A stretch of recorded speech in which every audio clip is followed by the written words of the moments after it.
Good afternoon and welcome to the most beautiful city, the passing of our beloved ones. This is my first children's novel that I somehow created many years ago, and it's now at Amazon ready to be purchased.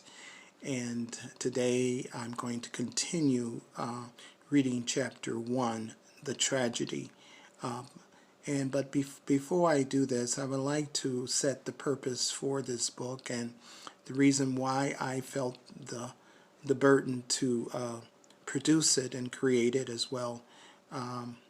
It's about a long time ago. I had a student in bilingual education many years ago, over 25 years ago, and she was going through a lot of crying and just feeling bad when she came to me as a fourth grader, and other colleagues of mine had told me that she would cry, and she would cry in particular on Mother's Day, and I was the type of teacher that I'm always doing Mother Day activities, and I had never had a student such as her. I had her for 2 years.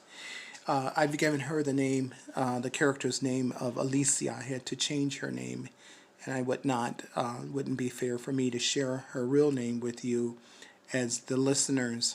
But keep in mind that many children are going to school asking about their beloved ones. It could be a grandfather, a grandmother, mother, father, uncle, aunt, or even friends. And as educators, I think we should truly set aside some time to touch the social emotional needs of our learners before we can actually reach them at the cognitive level. So this is the reason for the book, and also it's a rededication in honor of my beloved daughter, Bridget Blair, who passed away July 15th of last year. I felt this burden, overwhelming drive to just dedicate a chapter. Chapter 5 is dedicated to her. So I'll be doing that, and also I have some soft music in the background, one of my favorites. What a wonderful world that we're in. So again, it talked about the tragedy in chapter 1, and I want to continue my discussion of Alicia. Bear in mind, her parents died in a tragic accident on a cold, blustery day in the month of December.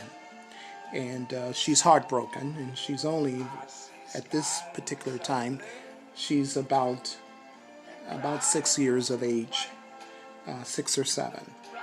So I want to continue on as we read, this being June 11th, 2020. So Miss Rumphiel made an important decision to adopt Alicia. She never forgot the promise as the godmother that if anything would ever happen to them, then she would become the one who would love and take care of Alicia for the rest of her life. Soon after the passing of her parents, she went to live with her grandmother, who lived in New York City. Miss Rumphiel took care of her and gave her plenty of love and compassion. The passing of her parents continued to bring her much sadness, sorrow, and grief. However, Miss Rumphiel loved and adored Alicia so much. She was a widow who never had children of her own. I believe that somehow she was moved with compassion to make Alicia her adopted daughter.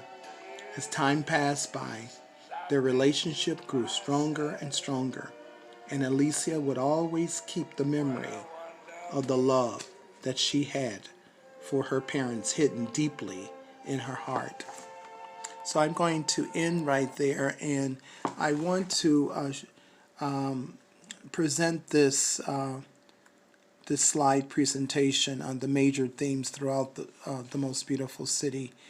Already we see there our themes are emerging, such as compassion.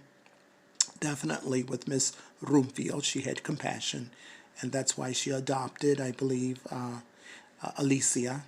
Kindness, love, faith and hope, happiness, humor, encouragement, wisdom, trust, respect, honor, privacy. And as we continue to read on with these short reads, we're going to find out other themes that emerge in this children's book. But bear in mind that I think this is a lesson for all of us to have compassion, have kindness, treat others the way we would like to be treated, keep our promises, keep our hopes alive, and simply have empathy. So I will be continuing with Chapter 1 for tomorrow, which will be June 12th, 2020. And again, if you decide to buy this book at Amazon.com, please write me a customer review. I would truly appreciate it. I'll see you tomorrow, next time. God bless you. Adios.